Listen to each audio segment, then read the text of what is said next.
오늘의 주요 뉴스입니다. 내년 1월 300인 미만 중소기업의 주 52시간 적용에 대해 정부가 보완책을 발표했습니다. 중소기업의 계도 기간을 늘려주고 예외 조건도 대폭 완화하겠다는 내용인데 노동계와 경영계 모두 다 반발하고 있습니다. 노동계 출신 이용득 민주당 의원이 정부의 주 52시간 적용 완화를 비판하며 내년 총선 불출마를 선언했습니다. 김세연 의원에게 물러나야 한다는 요구를 받은 황교안 한국당 대표는 내년 총선에서 패하면 책임지고 사퇴하겠다며 정면 돌파 의지를 보였습니다. 북한이 김계관 외무성 고문 명의로 담화문을 내고 대화의 끈을 놓고 싶지 않다면 적대시 정책부터 철회해야 한다고 주장했습니다. 암 환자 15명이 집단 발생하기 전 라돈 영향이 의심돼 남원 내기마을에 지급된 라돈 측정기는 오류가 발생하는 엉터리 기기였으며 역학조사 이후에도 아무런 조치를 취하지 않았던 것으로 드러났습니다. 홍콩 경찰이 오늘 새벽 시위대 최후 보루인 이공대를 기습해 현장은 아수라장이 됐습니다.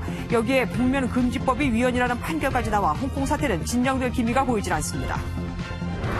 몽골 고비 사막과 중국 북부에서 발원한 황사로 전국에 미세먼지주의보가 발령됐습니다.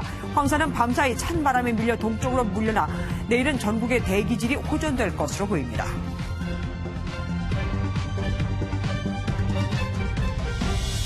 내년 1월부터는 50인 이상 300인 미만 중소기업에도 주 52시간제가 적용되죠. 그런데 정부가 계도 기간을 충분히 주고 연장 근로 예외 조건도 완화하겠다는 대책을 내놨습니다. 하지만 노동계와 경영계 모두 다 반발하고 있습니다. 김영 기자가 보도합니다. 정부는 중소기업이 주 52시간 근무제를 준비할 수 있도록 계도 기간을 충분히 주겠다고 밝혔습니다. 제도는 시행하지만 위반한 기업에 대해 사실상 처벌은 하지 않겠다는 뜻입니다. 주 52시간제 예외를 허용하는 특별 연장 근로 요건도 최대한 확대하기로 했습니다. 지금은 자연재해나 재난 등 특별한 경우에만 특별 연장 근로를 활용할 수 있는데 업무량 급증 등 경영상 사유에 대해서도 허용한다는 계획입니다. 탄력근로제 개선 등 입법이 안 될 경우 주 52시간제 취지를 훼손하지 않는 범위에서 정부가 할 수 있는 모든 조치를 추진하겠습니다. 노동계는 즉각 반발했습니다. 사용자가 언제든지 자의적인 해석이 가능하기 때문에 노동자들의 장시간 노동이 우려가 되고 있습니다. 경영계에서도 불만이 나오고 있습니다. 계도기간 부여보다는 1년 이상의 시행유예가 되어야 하는데 그러지 못한 부분은 다소간의 아쉬움이 있고요. 정부는 탄력근로제가 국회를 통과하지 못할 경우 내년 1월 안으로 제도를 변경해 시행할 계획입니다. MBN 뉴스 김현입니다. 주 52시간제 언제는 확고하게 밀어붙이는 듯 하더니 정부가 이런 대책을 내놓은 이유는 뭘까요? 왜 이런 대책이 나왔고 문제점은 없는 건지 박호근 기자와 알아보도록 하겠습니다. 어서 오십시오. 이번 보완 대책의 핵심은 뭐라고 보면 될까요? 네, 먼저 특별 연장 근로 인가 허가를 확대하는 겁니다. 네. 지금 현행 근로기준법에 따르면 고용노동부 장관이 인가를 하고요. 그리고 네네. 근로자가 인정을 하면은 특별 연장 근로를 할 수 있다 이렇게 되어 있는데요. 네. 그런데 시행 규칙으로 재난이나 이에 준하는 사고 발생 때 그때만으로 제한을 해놨습니다. 그런데 이 기준을 완화를 해서 업무량 급증 등 경영상 사유를 포함시키겠다는 겁니다. 네. 경영상의 사유로 근로시간을 조절할 수 있다. 이러면은 악용이 될 수도 있겠습니다. 정확히 탄력 근로제라는 게 뭔가요? 네, 일이 많을 때는 주 52시간을 초과해서 근무할 수도 있고요. 반대로 또 일이 적을 때는 좀 줄여서. 네. 그러니까 평균 단위 기간을 3개월이나 6개월로 봤을 때 평균 주 52시간을 맞추면 된다는 겁니다. 네, 그래서 경제 성장률이 떨어질 것으로 전망되는 상황에서 주 52시간제를 시행하면 중소기업은 추가 인력 채용 등에 대한 부담이 상당히 커지게 됩니다. 네. 그래서 정부는 탄력 근로제 단위 기간을 현행 3개월에서 6개월로 연장하는 법을 국회에 제출해놨습니다. 그런데 그게 통과가 안 되고 있으니까 지금 대책을 마련했다. 뭐 이 얘기인가요? 네, 그렇습니다. 네, 50인 이상 300인 미만 사업장 시행이 내년 1월로 다가와 있는데요. 네네. 그런데 탄력근로제 연장 관련법이 국회에서 통과할 기미를 보이지 않자 탄력근로제 효과를 낼 수 있는 또 다른 보완책을 찾은 겁니다. 네. 말하자면 특별 연장 근로 인가 사유의 범위를 확대해서 경영상 꼭 필요한 일이 있을 때 일을 좀 더 할 수 있게 해주겠다. 이런 대책입니다. 예. 그런데 물론 뭐 대책이 나올 수밖에 없는 이유도 알긴 알겠습니다만 이렇게 자꾸 보완책이 여기서 조금 저기서 조금 나오면 결국 주 52시간제가 무더기가 될 수도 있지 않겠습니까? 그렇습니다. 이번에 나온 대책인 특별 연장 근로 확대 시한도 한정을 해야 된다 이런 지적이 나오는 이유인데요. 네. 그게 지금 만약 올 연말에 탄력 근로제 연장법이 통과가 되면 3개월 후쯤에 효력이 발생한다고 하거든요. 네. 그러면 특별 연장 근로 사유를 내년 3월까지로만 한정을 하고 이후에는 원래대로 재난이나 이에 준하는 사고가 발생한 때로 제한을 해야 한다 이런 지적이 나오는 겁니다. 예,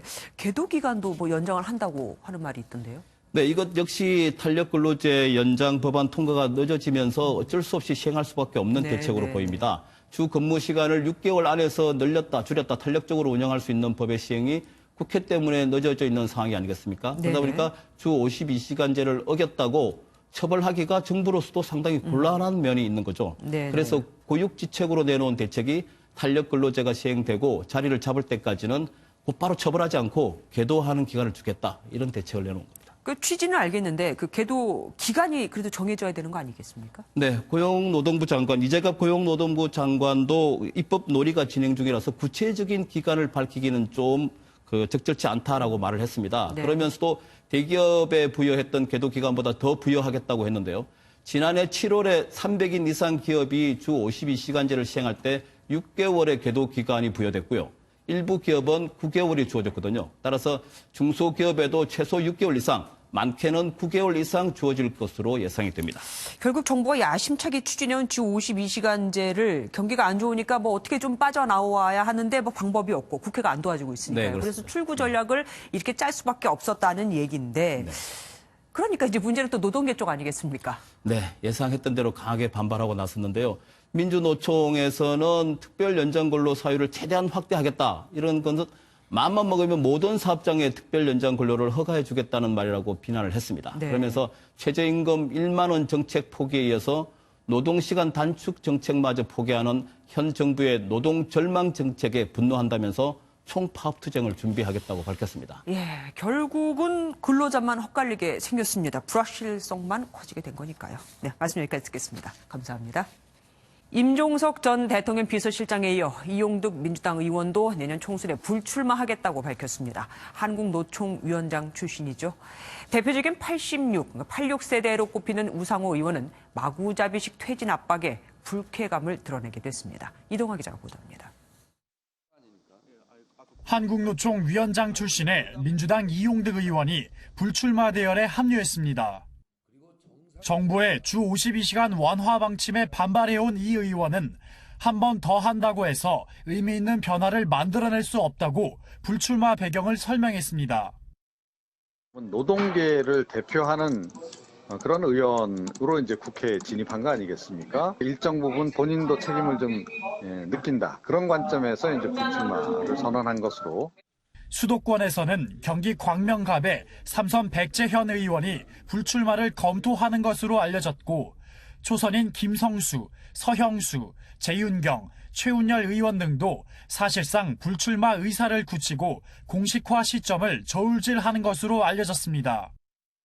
당내 일각에서는 반발 기류도 감지됩니다. 대표적인 86세대로 꼽히는 삼선 우상호 의원은 마구잡이식 퇴진 압박에 대해서 불쾌감을 드러냈습니다.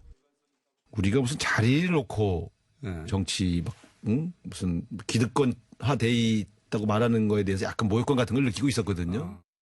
임종석 전 대통령 비서실장이 불출마 방아쇠를 당기면서 민주당이 물갈이 후폭풍에 휩싸이게 됐습니다. MBN 뉴스 이동화입니다. 한국당 해체까지 주장하며 불출마를 선언했던 자유한국당 김세연 의원의 후폭풍도 만만치 않습니다. 그로부터 물러나야 한다는 요구를 받은 황교안 한국당 대표는 내년 총선에서 패하면 그때 사퇴하겠다며 정면 돌파를 선택했습니다. 최형규 기자입니다. 불출마 선언과 함께 당 지도부 책임론을 언급했던 김세연 의원의 요구에 황교안 대표는 총선 결과에 책임을 지겠다며 총선 전에는 물러날 뜻이 없다고 밝혔습니다. 만일 이번 총선에서도 우리가 국민들에게 제대로 평가받지 못한다면 저부터 책임지고 물러나겠습니다. 그러면서 당 쇄신은 국민적 요구이자 시대적 소명이기 때문에 과감하게 할 것이라고 강조했습니다. 하지만 당내에서는 지도부를 향한 쓴소리가 하루 종일 이어졌습니다. 김용태 의원은 김세현 의원의 결단에 당이 제대로 응답해야 한다며 지도부를 압박했고 자유한국당이 제대로 된 응답을 하지 못한다면 아마 국민들의 더 거센 비판과 함께 정말 존재 이유를 국민들이 엄중하게 추궁하는. 주호영 의원은 당이 환골탈태 이상의 수준으로 바뀌어야 한다고 목소리를 높였습니다. 반면 영남권 다선 의원들 중에는 함께 먹던 우물에 침 뱉은 꼴이라며 당에 남은 다른 사람까지 이렇게 끌어내려서야 되겠느냐는 반발도 나왔습니다. 지도부 쇄신 요구에 대한 상반된 목소리들이 나오는 가운데 황 대표의 당 혁신구상에 관심이 쏠리고 있습니다. MBN 뉴스 최영규입니다. 임종석 전 대통령 비서실장과 김세현 한국당 의원의 불출마 선언에 대해 정치권에서는 다양한 해석이 나오고 있습니다. 특히 정치권의 대표 예언가로 꼽히는 박지원 의원은 임 전 실장은 정치권에 복귀할 것이다. 김 의원은 3년 뒤 부산시장에 출마할 것이다라고 예상했습니다. 김순철 기자입니다. 임종석 전 대통령 비서실장의 깜짝 불출마 선언에 민주당은 후폭풍 차단에 주력했습니다. 개개인의 거취의 문제가 아니고 전체 우리 정치의 가치라든가 노선을 어떻게 혁신할 거냐 그런 차원에서 좀 이야기돼 나왔으면 좋겠다. 당 밖에선 다양한 해석이 쏟아졌습니다. 특히 박지원 대한신당 의원은 임 전 실장의 결단이 총선을 앞둔 청와대 전현직 참모들을 향한 내부 결속 메시지라는 분석을 내놨습니다. 그러면서 임 전 실장의 실제 정계 은퇴 가능성이 낮다며 복귀 가능성을 높게 봤습니다. 정치권에서 삼고 처리하면 또 돌아올 수 있다. 그리고 큰일 할 것이다. 그렇게 봅니다. 홍준표 전 자유한국당 대표는 불출마를 선언한 김세현 의원의 말을 빌어 현 지도부를 압박했습니다. 홍 전 대표는 한국당에 대한 질타는 틀린 말이 하나도 없다며 좀비 정치라는 말은 참으로 가슴 아픈 지적이라고 강조했습니다. 정치권에선 임 전 실장의 대북 특사 발탁과 김 의원의 부산시장 출마 가능성을 언급하며 두 사람의 정치적 역할에 주목하는 분위기입니다. MBN 뉴스 김순철입니다.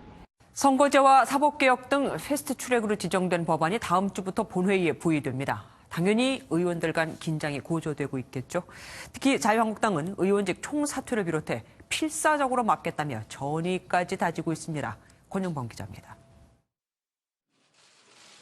지도부 사퇴론에 침묵한 나경원 자유한국당 원내대표는 다음 주로 다가온 여당의 패스트트랙 법안 처리를 두고 여권에 대한 공세의 고삐를 조였습니다.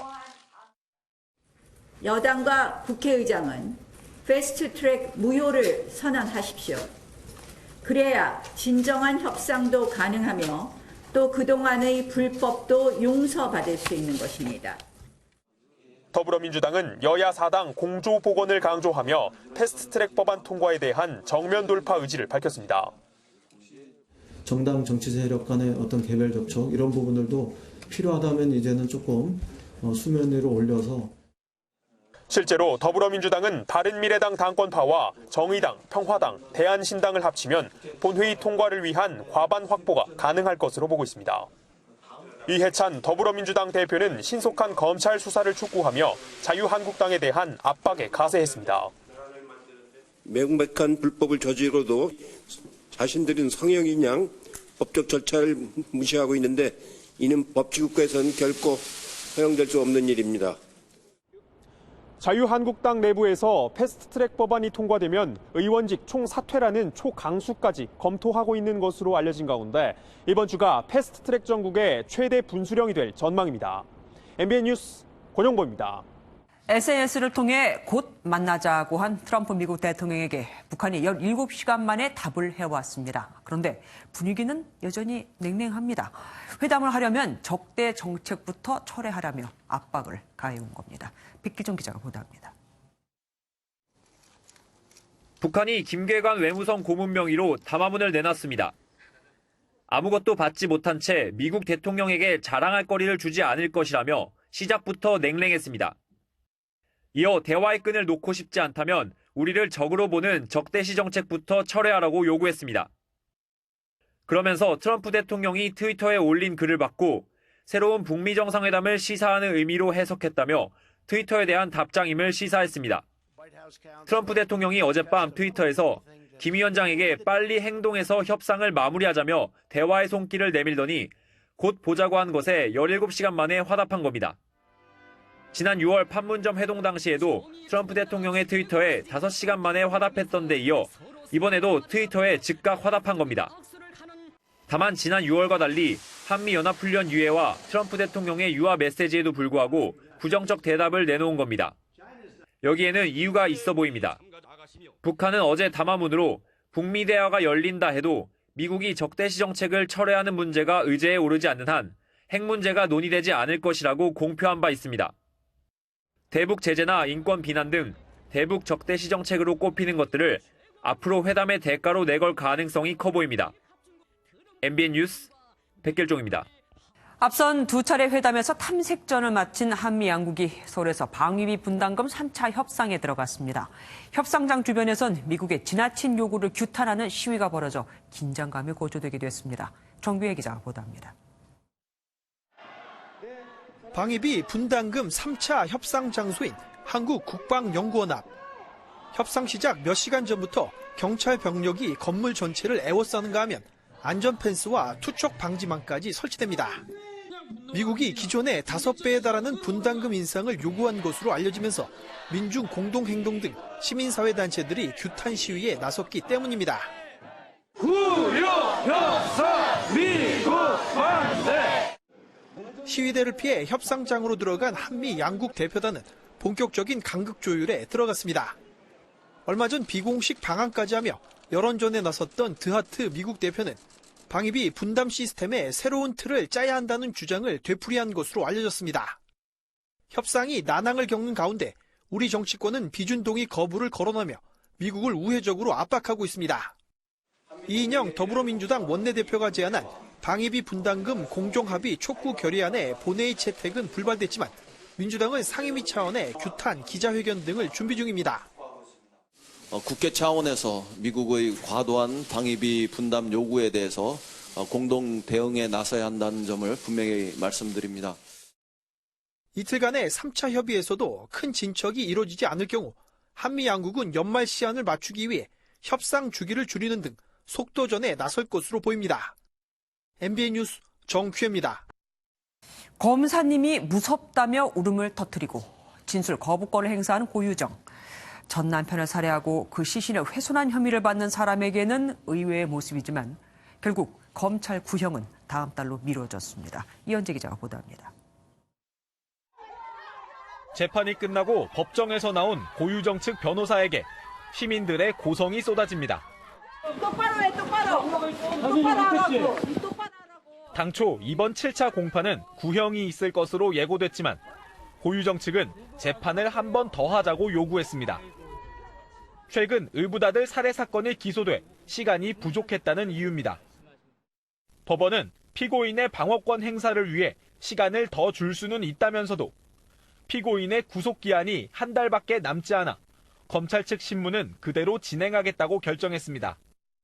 고유정은 우발적으로 범행을 저질렀다는 주장을 바꾸지 않았고 범행 동기를 묻는 질문엔 진술을 거부했습니다.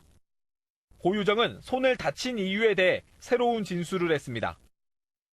흉기를 들고 아이가 있는 방으로 들어가려는 전 남편을 막다가 다쳤다는 주장입니다. 고유정에 대한 결심 공판을 다음 달 2일로 정한 재판부는 내일 의붓아들 살해 사건에 대한 공판 준비 기일을 진행한 뒤 두 사건의 병합 여부를 결정할 계획입니다. MBN 뉴스 이현재입니다. 며칠 전 인천에서 20대 엄마가 3살 친딸을 때려 숨지게 한 혐의로 체포됐죠. 아이는 그냥 눈에 보이는 멍 외에도 갈비뼈가 부러져 있을 정도로 폭행을 당한 상태였습니다. 수사 결과 20일 동안이나 친엄마와 엄마의 지인이 때렸다고 합니다. 그리고서는 둘이 말까지 마쳤다고 하네요. 노승환 기자입니다. 지난 15일 새벽 3살 여자아이가 숨을 쉬지 않는다고 한 20대 여성이 119에 신고합니다. 이 여성에게 신고를 부탁한 친엄마는 학대치사 혐의로 경찰에 체포됐습니다. 그런데 조사해보니 친엄마와 20대 여성이 함께 벌인 일이었습니다. 두 사람은 고등학교 때부터 친했던 것으로 알려졌습니다. 폭행은 친엄마의 지인의 집인 경기도 김포의 한 빌라에서 벌어졌습니다. 이들은 아이가 말을 안 듣는다는 이유로 20일 동안이나 번갈아 폭행했다고 진술했습니다. 그러다 아이가 숨지자 둘은 서로 말까지 맞췄습니다. 목욕탕에서 아이가 씻다 잘못 넘어져 숨진 것으로 하자고 하고 시신을 숨기려고 김포에서 인천의 친엄마집으로 데려왔습니다. 국가수 1차 부검 결과 아이는 갈비뼈가 부러지고 온몸에 멍이 들어 있었습니다. 하지만 말을 안 듣는다고 왜 지인까지 폭행에 가담했는지, 함께 있었다는 동거남 2명은 혐의가 없는지 등은 여전히 의문이어서 경찰이 계속 추궁하고 있습니다. MBN 뉴스 노승환입니다. 시내버스 안에서 승객이 흉기로 다른 승객을 위협하는 소동이 벌어졌습니다. 창문 닫는 소리가 시끄러워서 그랬다고 합니다. 정태훈 기자가 단독 보도합니다. 버스 안 여성이 뒷좌석 남성과 무언가를 얘기하는 듯 보이더니 갑자기 가방에서 흉기를 꺼내 위협합니다. 당황한 승객들은 하나둘 자리를 피하고 두 사람의 대치는 한동안 계속됩니다. 달리던 버스 안에서 승객이 다른 승객을 흉기로 협박하는 사건이 일어났습니다. 협박을 이어오던 여성은 10분도 채 안 돼 이곳에서 출동한 경찰에 붙잡혔습니다. 여성이 흉기를 꺼내든 이유는 창문 닫는 소리가 귀에 거슬렸기 때문으로 알려졌습니다. 창문이 밟고 일반 승용차가 조용하지 않아요. 버스 인도가 당겨서 소리 난다고. 그러니까 그 소리가 더 신기한 것을 못할 거 아니야. 그렇죠. 근데 나한테 와갖고 참 내려달라는데. 여성은 평소 정신질환을 앓고 있던 것으로 전해졌습니다. 경찰은 이 여성을 특수협박 혐의로 입건해 정확한 범행 동기를 조사하고 있습니다. MBN 뉴스 정태웅입니다. 데이트 폭력 사건이 또 발생했습니다. 헤어진 여자친구를 차에 태우고 수차례 폭행을 가한 건데 강력한 처벌이 별로 나오지 않아서인지 재범률은 무려 70%나 됩니다. 손하는 기자가 단독 보도합니다. 늦은 밤 골목길로 순찰차 여러 대가 줄지어 들어섭니다. 헤어진 지 며칠 만에 여자친구를 폭행한 20대 남성이 경찰에 체포됐습니다. 가해 남성은 자신이 운전하는 승용차에 여성을 태우고는 얼굴을 수차례 가격하는 등 폭행한 걸로 파악됐습니다. 도로 맞은편에서 승합차가 다가오면서 앞길이 막히자 차가 잠시 멈춘 틈을 타 여성은 차 문을 열고 탈출했습니다. 그때 남자가 때렸다고 그러더라고. 어디도 때리고 어디도 때렸다고. 여자가 막 발발발발 때리며 살려달라고 막 그러고. 남성은 머리채만 잡았을 뿐이라고 주장했지만 경찰은 이 남성을 폭행 혐의로 입건했습니다. 하지만 피해 여성이 개인적인 이유로 처벌을 원치 않아 수사는 종결됐습니다. 데이트 폭력은 매년 급증하고 있지만 연인 사이에서 벌어지다 보니 이처럼 실제 처벌로 이어지는 경우는 많지 않습니다. 신고 자체를 망설이거나 신고한 이후에도 처벌을 원하지 않음으로써 재범률이 무려 약 70%에 이를 정도로 굉장히 높습니다. 단호하게 처음부터 대응하실 필요가 있습니다. 단지 둘만의 문제라는 인식을 넘어 데이트 폭력 재범 차단을 위한 실효성 있는 조치가 필요하다는 지적입니다. MBN 뉴스 손하늘입니다. 건국대학교에서 올해 우수 교수로 선정된 교수가 과거 본인이 하는 부적절한 성차별 발언, 외도가 필요하면 얘기하라 같은 발언으로 논란이 일고 있습니다. 해당 교수는 관련 내용이 모두 사실이라고 인정했고 대학 측은 진상규명에 들어갔습니다. 심가현 기자입니다. 서울 건국대학교에 붙은 대자보입니다. 한 교수의 실태를 고발한다며 몇 년 전 SNS에 올라온 댓글과 유튜브 영상 속 언행이 나열돼 있습니다. 외도가 필요하면 이야기해달라. 꽃 같은 여학생들이 어떻게 담배를 피우겠어 등의 발언을 했다는 겁니다. 여러 학생들에게 이야기하는 직업이고 교수 직업상 위치가 있기 때문에 해당 언어는 조금 부적절한 점이 있지 않았나. 이 교수는 지난달 학생들의 강의 평가를 토대로 선정되는 올해의 베스트 티처 명단에도 포함됐던 것으로 알려져 논란은 더 커졌습니다. 해당 교수는 옳지 않은 용어 사용이었음을 모두 인정하고 반성하지만 악의는 없었다며 학교 커뮤니티에 사과문을 올렸습니다. 인터넷 동영상의 표현 역시 지루한 강의 분위기를 풀어보려던 농담이었다고 해명했습니다. 과거에는 별다른 문제의식 없이 용인됐던 수준의 그런 수위의 발언이라고 하더라도 요즘에 어떤 그 성 감수성과 관련해서는 상당히 부적절하다고 지적될 수 있는 부분입니다. 학교 측은 진상조사위원회를 열고 조사 결과가 나오면 규정에 따라 조치하겠다고 밝혔습니다. MBN 뉴스 심가현입니다. 익산 잠정마을처럼 남원 내기마을도 인근의 공장에 들어선 이후 주민들 사이에서 암이 집단으로 발병했습니다. MBN이 지난주 단독 보도한 대로 엉터리 역학조사가 의심되는데 엉터리는 이뿐만이 아니었습니다. 측정기 자체가 아예 고장이 난 거였거든요. 정치훈 기자가 단독 보도합니다. 지난 2015년 한국환경공단이 마을회관에 설치한 간이 라돈 측정기입니다. 전원을 켜자 경고음과 함께 허용치인 제곱미터당 148베크렐을 훌쩍 넘는 수치가 표시됩니다. 장소를 바꿔 다시 작동시켜도 수치가 바뀌지 않습니다. 고장난 것입니다. 한국환경공단이 무상 설치한 측정기 7대 중 6대는 다시 가져간 뒤 소식이 없습니다. 기계니까 이제 오작동이 있을 수도 있고 교육을 받았지만 노인분들이나 일반 사람들은 좀 이렇게 하는 방법에 대해서 좀 익숙치 않을 수가 있잖아요. 이후 역학조사 발표에서는 실외 라돈 수치가 빠졌습니다. 그나마 역학조사 이후 마을 주민들은 금연교육은커녕 아무런 대책이 없었다고 말합니다. 우리는 교육 받은 적이 없어요. 이 겨울에 얼어 죽겠는데 누가 실내 환기를 시킵니까? 근본적인 원인을 갖다 제거를 해줘야지. 역학조사는 남성 폐암 환자의 흡연력을 지목했지만 이후에도 여성 한 명이 갑자기 폐암 진단을 받고 3개월 만에 숨지기도 했습니다. 남원시는 이제서야 주민 의견을 들어본다는 반응입니다. 일단은 저희 그런 말씀을 못 들어서 저도 거기까지 고민을 해보지는 못했어요. 한국환경공단은 측정기가 문제가 있을 경우 교환해주고 있다며 당시 기록을 찾아 해명하겠다고 밝혔습니다. MBN 뉴스 정춘우입니다. 웅동학원 채용 비리와 위장 소송 등 6가지 혐의를 받고 있는 조국 전 법무부 장관의 동생이 재판에 넘겨졌습니다. 조 전 장관은 한 번 더 조사를 받은 뒤에 신병 처리 여부가 결정될 것으로 보입니다. 임성재 기자입니다. 지난달 31일 검찰의 2차례 영장 청구 끝에 구속된 조국 전 법무부 장관의 동생 조모 씨. 혐의 소명 충분히 하셨습니까? 네, 좀 한편입니다. 지금 몸이 좀 많이 안 좋습니다. 검찰이 구속기한을 하루 앞두고 조 씨를 6가지 혐의로 재판에 넘겼습니다. 조 전 장관 일가 중 오촌 조카와 부인 정경심 교수에 이어 3번째입니다. 검찰은 조 씨가 허위 공사를 근거로 웅동학원 공사대금 채권을 확보한 뒤 위장 소송을 벌여 학교법인에 110억 원의 손해를 입히고 채권을 소유한 캠코의 강제 집행을 피하기 위해 부인과 위장 이혼했다고 판단했습니다. 또 교사 채용을 빌미로 뒷돈을 받고 시험 답안을 미리 알려주고 검찰 수사가 진행되자 공범을 도피시켰다고 봤습니다. 조 전 장관에 대한 검찰 수사도 속도를 낼 것으로 보입니다. 검찰 관계자는 조 전 장관의 영역에서 압수한 증거들에 대해 답변할 필요가 있다며 공직자윤리법 위반 혐의와 추가 입시 비리 의혹에 대해 확인이 필요하다고 밝혔습니다. 검찰은 지난 14일 첫 조사에서 진술을 거부한 조 전 장관에 대해 한 차례 정도 소환 뒤 신병 처리에 나설 전망입니다. MBN 뉴스 임성재입니다.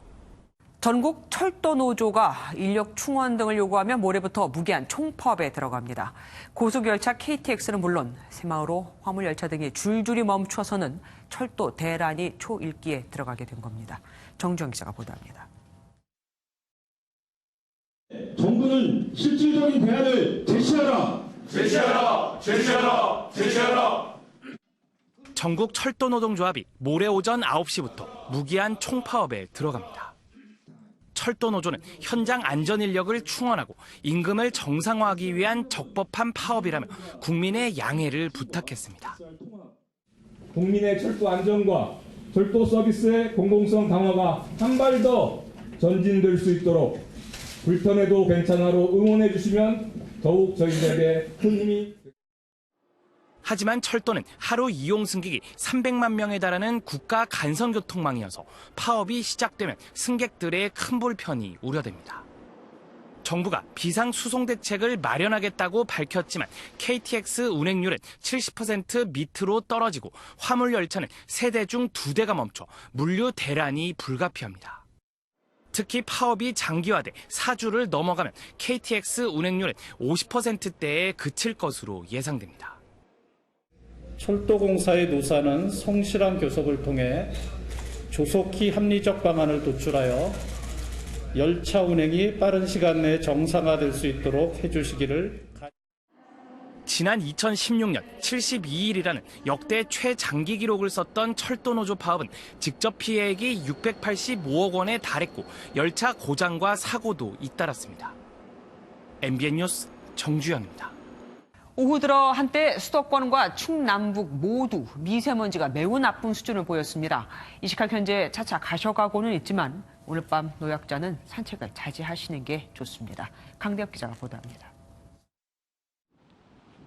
남산에서 내려다본 서울 시내가 뿌였습니다. 오늘 오후 5시 서울 25개 구의 미세먼지 평균 농도는 모두 151 마이크로그램을 넘는 매우 나쁨 수준을 보였습니다. 오후 1시부터는 서울시 전역에 미세먼지 주의보도 발령됐습니다. 미세먼지 주의보는 2시간 동안 대기 중 미세먼지 평균 농도가 150 마이크로그램을 넘으면 발령됩니다. 오후 한때는 서울, 경기, 인천과 충남북, 세종 등의 미세먼지가 모두 매우 나쁨 수준을 보였습니다. 서풍이 불면서 인천을 시작으로 농도가 떨어지고 있지만 오후 6시 현재 경기 전역과 충북, 세종은 여전히 매우 나쁨에 머물렀습니다. 16일부터 17일에 걸쳐서 고비 사막이랑 중국 북부에서 발원한 황사가 우리나라에 영향을 주면서 미세먼지가 높아졌습니다. 미세먼지의 추가 유입이 없으면 대기질은 밤사이 호전될 것으로 예상됩니다. 서울시는 노약자의 외출 자제를 권고했고 부득이할 경우 미세먼지 방지용 마스크를 쓰라고 당부했습니다. MBN 뉴스 강대엽입니다.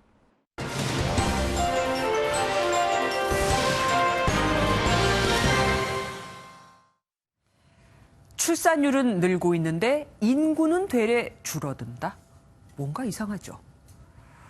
2008년 전국 최초로 출산정책 전단팀을 꾸린 전남 해남군 얘기입니다. 2012년 이후 합계 출산율 전국 1위를 기록하며 지난해 말에는 1.89명으로 전국 평균 0.98명에 무려 2배를 기록했는데 어찌된 일인지 출산율이 오르기 시작한 2012년부터 전체 인구는 매년 1,000명 이상씩 줄고 있습니다. 왜일까요? 그저 낳기만 해라. 수년 전부터 전국 지자체들이 하나같이 추진해온 인구정책, 돈 줄 테니 아이를 낳아라 때문입니다. 출산 장려금을 수백만 원에서 1,000만 원까지 올리며 일단 와서 아이를 낳기만 하면 된다는 식인 건데 그래서 젊은이들이 일단 아이를 낳으러 가긴 하지만 낳고는 아이 데리고 살기가 힘드니 다시 도시로 나와버리는 겁니다. 2012년 해남군에 거주하는 영세 유아는 810명, 6년이 지난 지난해 말 만 6세 어린이는 469명뿐이니 절반이 다른 쪽으로 떠나버린 겁니다. 문제는 이런 곳이 한두 곳이 아니라는 겁니다. 지난 5년간 전남 지역 22개 시군에서만 출산 장려금을 받고 떠난 이가 1,600명. 이들이 받은 금액은 730억 원이 넘죠. 성급한 출산 지원책 때문에 아이도 잃고 돈도 잃은 겁니다. 수십 년에 걸쳐 출산 정책을 다듬어온 스웨덴 스톡홀름은 임산부에 대한 무상 의료와 가족 수당 인상은 기본. 여성이 임신하거나 출산을 했다는 이유로 해고하지 못하도록 법으로 제정하는가 하면 정부 주도로 남편들이 가사일과 육아를 공동으로 해야 한다는 캠페인을 추진해 법적, 사회적으로 아이는 남녀가 똑같이 키운다는 인식을 만들어냈습니다. 덕분에 스웨덴은 다른 선진국보다 높은 1.9명의 출생률을 보이고 있죠. 일자리, 집, 양육이 부담스러워 결혼 안 한다. 저출산의 답은 이미 나와 있습니다. 이젠 출산 정책도 단지 돈으로만 유인하는 그저 아이를 낳기만 해라가 아닌 우리 사회가 다 같이 잘 키우자로 바뀌어야 하지 않을까요? 아이는 나만 놓는다고 저절로 크지 않잖아요. 뉴스초점이었습니다. 임기 반환점을 둔 문재인 대통령이 내일 국민과 대화를 합니다. 일체의 각본 없이 생방송으로 국민 300명의 질문을 받을 예정인데 당연히 조국 사태나 지소미아처럼 민감한 질문도 아마 나올 겁니다. 황정 기자가 보도합니다. 문재인 대통령이 내일 취임 후 처음으로 국민과의 대화 행사를 개최합니다. 저녁 8시부터 100분간 생방송으로 진행되며 인구 비율에 따라 세대와 지역별로 골고루 뽑힌 국민 300명이 참석합니다. 국민 의견이 여과 없이 국정 최고 책임자에게 전달되고 이에 대한 대통령의 답변을 통해 진솔한 소통의 장이 될 것으로 기대합니다. 전 대통령의 국민과의 대화도 여러 차례 있었지만 국민들이 생방송에서 각본 없이 자유롭게 질문하는 형식은 이번이 역대 처음입니다. 동갑내기 가수 겸 DJ 배철수 씨 진행으로 조국 전 법무부 장관 임명과 경제 성장률과 일자리, 그리고 총선, 경색된 남북 관계에 대한 질문을 쏟아낼 것으로 보입니다. 문 대통령은 취임 1주년과 2주년 때는 언론들과의 기자간담회를 통해 소통 행보를 펼쳐왔고 임기 마칠 때까지 촛불 어떤 정신을 지켜내는데 온 힘을 다하겠다는 그런 말씀을 드리고요. 지난해엔 퇴근길 국민들과 만나는 깜짝 호프 미팅을 하기도 했습니다. 문 대통령은 공식 일정을 잡지 않은 채 국민과의 대화 준비에 전념했으며 MBN은 내일 오후 8시 국민과의 대화를 생중계할 예정입니다. MBN 뉴스 황전입니다. 오늘 새벽부터 홍콩 경찰이 시위 때 최후의 보루로 여겨지던 이공대학교에 기습 진압 작전을 벌였습니다. 6개월간 계속된 홍콩 사태가 최악으로 치닫고 있습니다. 신재우 기자가 보도합니다. 경찰이 최루탄과 물대포를 쏘며 시위대 진압에 나섭니다. 시위대의 공격으로 경찰 진압 차량은 불길에 휩싸여 전진을 멈춥니다. 시위대는 투석기까지 동원하며 저항해보지만 강경 진압에 부상자가 속출합니다. 오늘 새벽부터 홍콩 경찰이 이공대에 있던 시위대에 기습적인 진압 작전을 펼치면서 양측이 격렬하게 충돌했습니다. 경찰은 현재까지 교내 진입을 계속 시도함과 동시에 남은 시위대 해산에도 주력하고 있습니다. 想就想離開，不過會繼續留喺度咯，因為好多人都未走，好多人都係咯，都未安全，所以都唔會自己走咗去。 중문대를 비롯한 다른 대학들에선 이미 시위대가 철수해버려 이공대학교가 사실상 시위대 최후의 보루로 평가받아왔습니다. 일부 시위 참가자들은 유언장까지 써놓고 저항한 것으로 알려졌지만 홍콩 정부는 곧 경찰청장으로 임명될 강경파 크리스텅 경찰청 차장까지 나서 작전을 진두지휘했습니다. 이공대 인근에선 시위대를 향해 실탄 3발이 발사됐지만 다행히 이로 인한 사상자는 없는 것으로 전해졌습니다. 이런 가운데 홍콩 고등법원은 복면금지법이 위헌이란 결정을 내리는 등 6개월간 이어진 홍콩 사태는 계속 격화될 것으로 보입니다. MBN 뉴스 신재우입니다.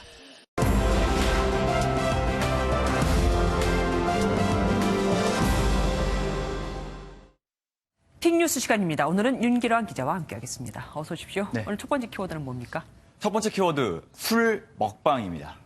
먹방이 먹는 방송이니까 뭐 술을 마시는 거를 보여준다는 얘기입니까? 네, 맞습니다. 먹방이 인기를 끌면서 음주량을 과시하는 이른바 술 먹방까지 등장했습니다. 방송 진행자인 BJ가 안주와 술을 마시면서 시청자에게 이야기하는 방식은 보통이고요. 이제는 안주 없이 한 번에 10병이 넘는 소주를 마시는 걸 보여주는 방송까지 나왔는데요. 먼저 해당 방송 보겠습니다. 뭐 젊은 친구들 괜히 뭐 따라하고 이러지 마세요. 네, 건강에도 안 좋으니까. 네, 한번 시작해 보겠습니다. 아니 뭐 같이 먹는 것도 없이 그러니까 안주도 없이 10병을 그냥 마시면 몸을 다 버리지 않겠습니까? 저렇게 몸을 버려가면서까지 하는 이유가 있나요? 단순히 음주량을 자랑하려는 뭐 의도도 있겠지만 방송을 본 시청자들이 후원을 해주기 때문입니다. 한 방송 진행자는 이런 술 먹방을 해서 시청자에게 현금 300만 원 상당을 받았다는 얘기도 있습니다. 조회수가 올라가면서 주류 업체에서 해당 진행자들에게 마실 술을 협찬하는 등 방송을 지원하기도 했다고 합니다. 하긴 일반 방송하고 달리 저런 개인 방송들은 뭐 간접 광고 같은 게 뭐 별로 해당이 안 되니까 그렇겠지만 어쨌든 방송이잖아요. 음주 모습이 그대로 여과 없이 나가는 게 좋지는 않을 텐데요. 네, 이 같은 음주 방송은요. 인터넷 그리고 스마트폰 등으로 신원 확인 절차 없이 누구나 볼 수 있는데요. 더 큰 문제는 이런 음주 방송이 폭력이나 성폭행 등으로 이어질 수도 있다는 점입니다. 실제로 최근 서울에선 한 BJ가 술 먹방을 찍자며 여성 출연자를 불러내서 방송 후에 성폭행을 저질러 경찰에 붙잡히기도 했습니다. 문제가 생각보다 굉장히 심각합니다. 이런 음주 방송을 그러면 제재할 수 있는 방법은 없습니까? 결론부터 말씀드리면 그런 방법이 없습니다. 현재까지는요. 현행 정보통신에 관한 심의 규정에는요. 음주를 이유로 인터넷 방송을 심의할 수 있는 조항 자체가 없습니다. 최근에 방심위에서 술 먹방에 대한 모니터링을 시작했지만 음주로 인한 범죄가 생겼을 때만 영상 삭제 등 시정 요구를 할 수가 있습니다. 예, 그러니까 피해가 다 발생을 한 다음에야 뭐 어떻게 조치를 취할 수 있는 거다. 참 황당합니다. 다음 키워드 뭡니까? 네, 두 번째 키워드는 젊은 꼰대입니다. 꼰대는 보통 나이 든 사람들 얘기하는 거 아닙니까? 젊은이랑 말하고 맞지가 않는 것 같은데. 네, 많은 분들이 아시겠지만 꼰대는 늙은이를 뜻하는 은어인데요. 여기에서 파생된 단어인 꼰대의 짓은 기성세대가 젊은 사람에게 어떤 생각이나 행동 방식을 일방적으로 강요하는 행위를 말합니다. 한 취업 포털에서 직장인 2천여 명을 대상으로 설문조사한 결과 응답자의 75.4%가 직장 안에 20, 30대 젊은 꼰대 상사가 있다 이렇게 답했습니다. 20, 30대 상사들이 뭘 어떻게 하길래 꼰대라는 말을 듣는 겁니까? 네, 젊은 꼰대들이 하는 꼰대 짓 중 뭐가 있냐면요. 자신의 경험이 전부인 양 충고하며 가르치려는 유형이 1위를 차지했고요. 내가 해봐서 알아 이런 말 있잖아요. 네. 또 뭐가 있냐면 자유롭게 의견을 말하라고 해놓고 답을 강요하는 답정 너, 시키면 해야 한다는 상명하복 유형이 뒤를 이었습니다. 또 라떼는 말이야 라고 말하며 경험담을 늘어놓는 라떼라는 신조어 유형도 있습니다. 예, 결국 뭐 나이가 든 꼰대와 별 차이가 없는 거네요. 그런데 이 젊은 꼰대들은 본인이 꼰대라는 말을 듣는 걸 아는 겁니까? 네, 이번 조사에 응한 직장인 가운데 스스로 꼰대라고 생각하는 사람은 10명 중에 2명에 그쳤습니다. 한마디로 나는 꼰대가 아니야 라는 건데요. 난 40, 50대 꼰대와 다르다고 생각한다. 권위적이지 않다고 생각한다. 스스로 합리적이라고 생각한다 등의 답변이 나왔습니다. 얘기 들어보니까 꼰대 맞는 것 같습니다. 네. 나이는 꼰대의 기준이 아니란 얘기도 되겠네요. 오늘 말씀 여기까지 듣겠습니다. 정부가 분양가 상한제 대상 지역까지 발표를 했지만 이러저러 부동산 시장은 오히려 더 불안해지고 있습니다. 규제를 피한 일부 지역에 돈이 몰리고 집주인들이 매물을 걷어들이면서 집값이 내리긴커녕 더 오르고 있거든요. 연일 신고 최고가를 깨는 아파트까지 생겼습니다. 이기종 기자가 취재했습니다. 경기도 고양시 일산역 부근의 한 아파트입니다. 각종 부동산 규제를 받게 되는 조정 대상 지역에서 해제되면서 최근 호가가 10% 가까이 오르자 집주인들은 매물을 거둬들이고 있습니다. 생각해본다고 하고서는 문자로 좀더 이따 연락인지. 집을 사려는 사람이 팔려는 사람보다 얼마나 더 많은지 보여주는 지수는 지난 4월 이후 2배 이상 올랐고 실제 집값에도 고스란히 반영되고 있습니다. 고양시의 아파트값은 11개월 만에 상승 반전했습니다. 마찬가지로 조정 대상 지역에서 해제된 부산 역시 2년 2개월 만에 값이 올랐습니다. 상한제 적용 대상에서 제외된 곳은 풍선 효과가 나타나고 있습니다. 과천 아파트값은 한 주 만에 1% 가까이 급등했고 상한제 시행 전 분양이 가능한 서울 둔촌 주공아파트는 최고가를 깼습니다. 1,400조를 넘는 부동자금과 저금리가 이어지고 있는 상황에서 정부의 규제가 높다 보니 소유자들이 비규제 지역이나 공급이 희소한 지역으로 쏠리고 있는데요. 정부는 시장 과열 시 상한제 대상 지역을 추가하는 방안을 검토하는 한편 자금 이상 거래에 대한 중간조사 결과를 이달 말 발표한다고 밝혔습니다.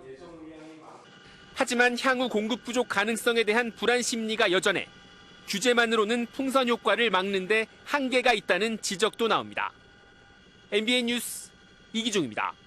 한국과 일본의 대표 IT 기업 네이버와 소프트뱅크가 손을 잡았습니다. 네이버 라인과 야후 재팬이 경영 통합을 선언한 건데 1억 명 규모의 플랫폼 서비스가 탄생할 것이라는 기대가 큽니다. 길기범 기자입니다.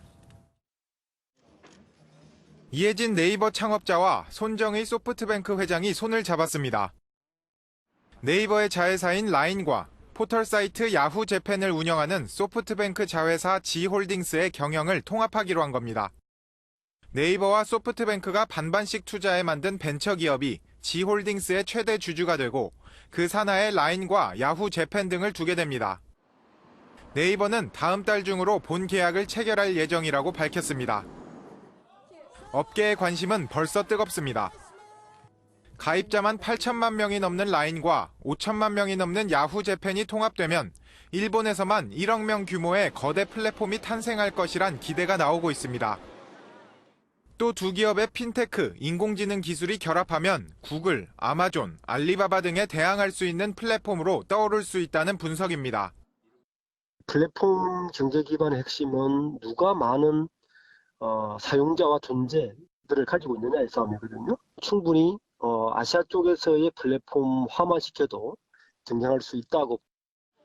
한일 양국 대표 IT 기업의 통합 시너지가 악화된 한일 관계에 어떤 영향을 미칠 수 있을지 관심이 쏠리고 있습니다. MBN 뉴스 길기범입니다. 올해는 대한민국 임시정부가 민주공화정을 선포한 지 100년 되는 해입니다. 당시 작성된 헌법의 초고 등 각종 사료가 시민들에게 처음 공개됩니다. 강영호 기자가 보도합니다. 빛바랜 종이 위에 대한민국이 민주공화국임을 선포한 문장이 또렷이 새겨져 있습니다. 세계 최초로 헌법에 민주공화정을 명시한 대한민국 임시헌장의 초고입니다. 독립운동가 조소왕 선생이 쓴 임시헌장의 초고가 시민들에게 처음 공개됐습니다. 민주공화정이 선포된 지 100주년을 맞아 당시 사료 20여 점이 시민들에게 처음 공개됐습니다. 세월이 흘러 낡고 빛은 바랬지만 사료 곳곳엔 독립과 민주주의를 향한 독립운동가들의 고심이 흔적으로 남아 있습니다. 한국의 민주공화제가 세계에서 가장 오래된 민주공화제라는 것입니다. 그리고 그걸 이어가기 위해서 수많은 분들이 독립운동을 전개하셨고, 사료의 원본과 함께 전시된 복사본들은 책 형태로 보관할 수 있어 한 권의 역사 자료집으로 소장할 수 있습니다. 그분들의 뜻을 좀 잊지 않고 이렇게 전시를 통해서라도 좀 기억을 해주고 새로운 100년에 대한 맞이하는 우리 청년들이 그걸 이어갈 수 있는 그런 게 됐으면 하는 생각입니다. 대한민국 민주공화정의 역사를 느낄 수 있는 이번 전시는 다음 달 8일까지 계속됩니다. MBN 뉴스 강영호입니다. 매일경제신문과 한국청년유권자연맹이 공동 주최한 제1회 매경 뉴스 의원 대상 시상식이 오늘 오후 매경 미디어센터에서 열렸습니다. 입법 대상은 김혜영, 김용태 의원, 소통 대상은 박주민, 하태경 의원, 멘토 대상은 김하경, 이정미 의원이 각각 선정됐습니다. 오늘 황사의 영향으로 서울에는 미세먼지 주의보가 내려지는 등 대기질이 무척 좋지 못했습니다. 밤사이에는 서쪽 지역을 중심으로 눈 소식도 들어있는데요. 경기 남부와 충청 내륙에는 1에서 3cm, 충남 서해안과 전북에도 1cm 안팎의 눈이 내려 쌓이겠습니다. 퇴근길부터는 볼에 닿는 바람이 확연히 차가워졌습니다. 내일 아침에는 기온이 곤두박질치며 올가을 가장 추운 날씨가 예상됩니다. 내일 아침 서울 영하 4도, 철원은 영하 7도로 오늘 아침보다 10도 이상 내려가 이 지역들에는 한파특보가 내려졌고요. 지난주 추위보다 기온이 더 낮을 것으로 예상되면서 따뜻한 겨울 외투를 꺼내 입으셔야겠습니다.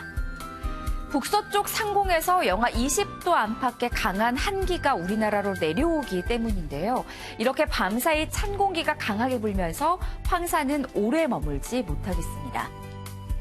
내일 서울과 경기 북부, 영서 북부에서도 산발적으로 눈이 조금 날리는 곳이 있겠습니다. 남부지방 낮 기온은 오늘보다 4도에서 5도가량 낮겠습니다. 강한 바람으로 인해 체감 온도는 눈으로 보이는 기온보다 더 낮을 것으로 예상됩니다.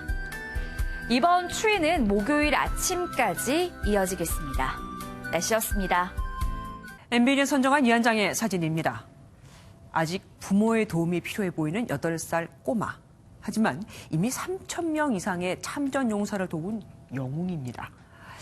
4년 전, 그러니까 4살 때 노숙자로 전락한 참전 용사들의 사연을 접하고는 나라를 위해 싸운 영웅이 집도 없다는 건 부당하다며 인터넷으로 모금을 시작해 장갑과 모자, 담요, 스웨터 등 생활용품이 들어있는 이른바 영웅 가방을 만들어 나누어 드렸거든요.